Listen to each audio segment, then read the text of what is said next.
नीले सागर के नीचे, जहां सूरज की किरणें मुश्किल से पहुंच पाती थीं, वहां एक सुंदर जलपरी रहती थी, जिसका नाम मीरा था। मीरा का गाना सुनकर मछलियां झूम उठती और शंख अपनी खोल से बाहर झांकने लगते। मीरा अपने राज्य की सबसे सुंदर और प्यारी जलपरी थी। राजा समुद्रेश्वर की यह सबसे बड़ी बेटी थी, लेकिन उसकी सौतेली बहन निष्ठा उसे हमेशा नीचा दिखाने की कोशिश करती थी।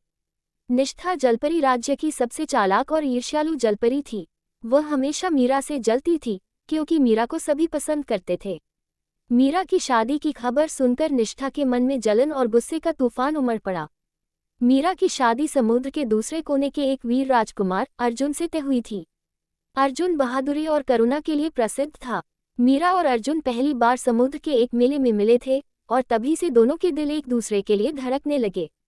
मीरा की शादी के दिन पूरे समुद्र राज्य को सजाया गया। लाल हरी समुद्री घास और मोतियों से बने मंडप की खूबसूरती देखते ही बनती थी।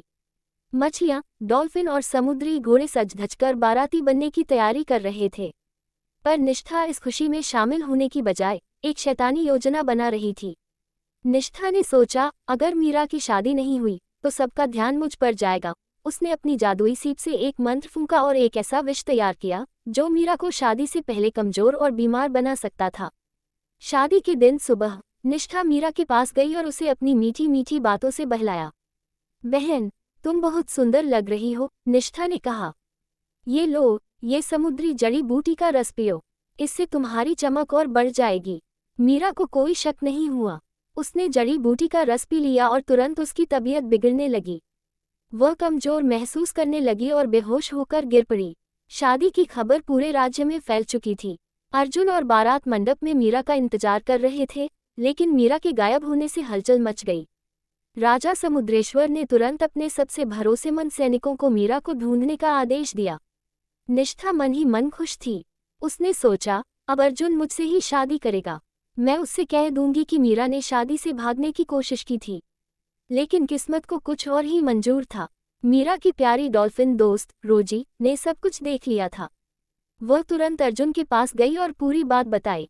अर्जुन ने बिना समय गंवाए अपने जादुई तलवार और ढाल के साथ मीरा को बचाने की ठानी। अर्जुन ने रोजी की मदद से मीरा को खोज लिया। निष्ठा का जादू टूट चुका था, क्योंकि अर्जुन ने अपने तलवार से उस विष का असर खत्म कर दिया था। मीरा होश में आए और सारी सच्चाई जानकर रो पड़ी।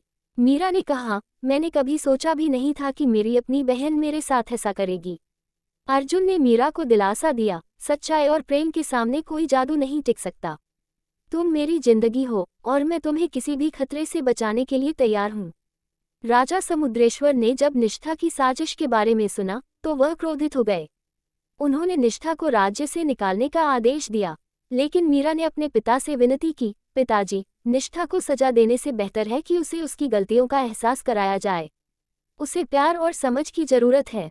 राजा ने मीरा की बात मान ली और निष्ठा को अपनी गलती सुधारने का एक मौका दिया।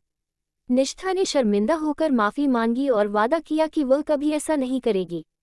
आखिरकार मीरा और अर्जुन की शादी धूमधाम से हुई।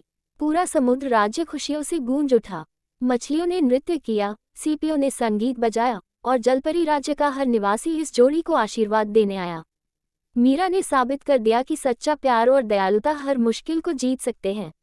निष्ठा ने भी अपनी गलतियों से सबक लिया और मीरा की मदद करने का संकल्प लिया। इस तरह जलपरी राज्य ने न केवल एक सुंदर शादी देखी, बल्कि यह भी सीखा कि माफ करना और प्यार करना किसी भी जादू से ज्यादा शक्तिशाली होता है।